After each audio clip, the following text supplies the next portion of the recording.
நண்பர்களுக்கு வணக்கம். இன்னைக்கு ஹார்ட் ஆஃப் த நியூஸா இந்தியா ஃபுல்லா பேசக்கூடிய ஒரு செய்தி பத்தி பார்க்க போறோம்.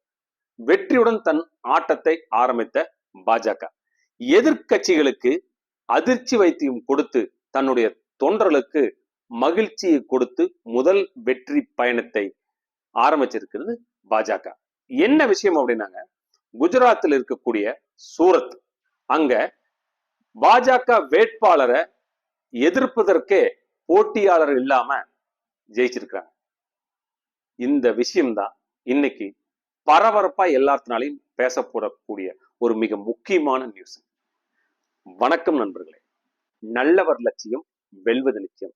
இந்தியாவில மக்களவை தேர்தல் அப்படிங்கிறது இப்போ 7 கட்டமா நடந்துட்டு இருக்குதுங்க.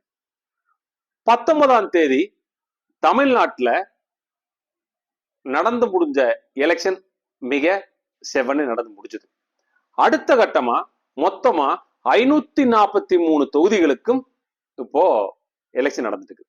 அதுல ஒவ்வொரு கட்சிகளும் தன்னுடைய எதிர்கட்சிகள் மேல பாஜகனா காங்கிரஸோட 70 வருட ஆட்சியை பத்தியும், காங்கிரஸ் அப்படின்னா பாஜகவோட இந்த 10 வருட ஆட்சியை பத்தியும் காரசாரமா பிரச்சாரம் செஞ்சிட்டு இருக்காங்க.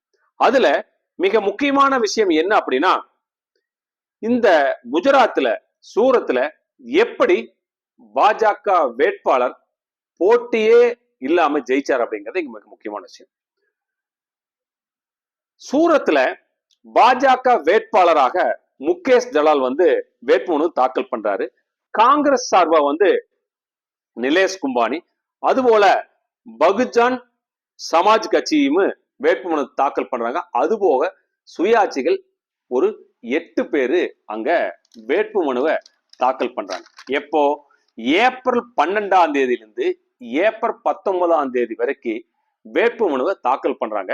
அது 20ஆம் தேதி அதைய வேட்புமனு பரிசீலனை பண்றாங்க. அப்போ பரிசீலனை பண்ற போது ஆக்சுவலி அந்த காங்கிரஸ் வேட்பாளரை முன்மொழிந்திருப்பாங்கல்ல, 10 பேர்த்தோட சைன் டிஃபரெண்டா இருக்குது அப்படின்னு தேர்தல் ஆணையம் அதை நிராகரிக்கிறாங்க. உடனே காங்கிரஸ் வேட்பாளர் இல்ல, உடனே நிராகரிச்சிடாதீங்க, எனக்கு அது டைம் கொடுங்க, அதை நிரூபிக்கிறேன் அப்படின்றாங்க. உடனே அதை தேர்தல் ஆணையம் ஏத்துக்கிட்டு, சரி ஞாயிற்றுக்கிழமை 11 மணிக்குள்ள உங்களை முன்மொழிந்த 10 பேர்த்த நீங்க கூட்டிட்டு நீங்க சப்மிட் பண்ணுங்க அப்படின்னு சொல்றாங்க. அதை ஓகே ஏத்துக்கிறாங்க. ஆனால் ஞாயிற்றுக்கிழமை 11 மணிக்குள்ள அந்த காங்கிரஸ் வேட்பாளரால அந்த 10 பேர்த்த கொண்டு நிறுத்த முடியல. 7 பேர் தான் வந்திருக்காங்க. 3 பேர் வராத காரணத்தினால் தேர்தல் ஆணையம் அவருடைய வேட்பு மனுவை தள்ளுபடி பண்ணிடுறாங்க. அப்போ தள்ளுபடி பண்ணிடுறாங்க 11 மணிக்கு. சரி, உடனே என்ன பண்ணாங்க அப்படின்னா, மத்த கட்சியை சேர்ந்தவர்களும் சுயாட்சியா நின்றவங்க எல்லாருமே தன்னுடைய வேட்பு மனுவை ரிட்டர்ன் வாங்கிக்கிறாங்க எல்லாருமே. அதனால பாஜக கட்சி வேட்பாளரை எதிர்த்து போட்டியிடுவதற்கு அங்க ஆளே இல்லாத சூழ்நிலைக்கு தள்ளப்படுது. அதனால தேர்தல் ஆணையம் என்ன பண்ணுச்சு அப்படின்னா, போட்டியிடுவதற்கு ஆளே இல்லாததுனால அவரு போட்டியின்றி தேர்வு செய்யப்படுகிறார் பாஜகவோட வேட்பாளர். இதைய பாஜக குஜராத் பாஜகவோட மாநில தலைவராக இருக்கக்கூடிய CR பாட்டீல் ஒரு மிகப்பெரிய ஒரு இதுல மீட்டிங்ல இதைய வெளியிடுறாரு.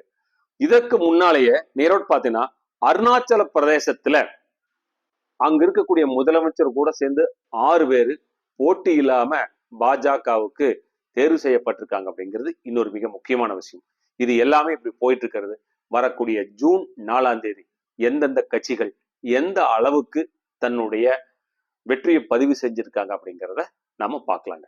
உங்களுடைய பதிவுகளை தயவு செய்து கமெண்ட் பாக்ஸ்ல கொடுங்க. அடுத்த பதிவுல உங்களை சந்திக்கும் வரை உங்களிடத்தில் விடைபெறுவது உங்கள் நண்பன் கண்ணன். நன்றி.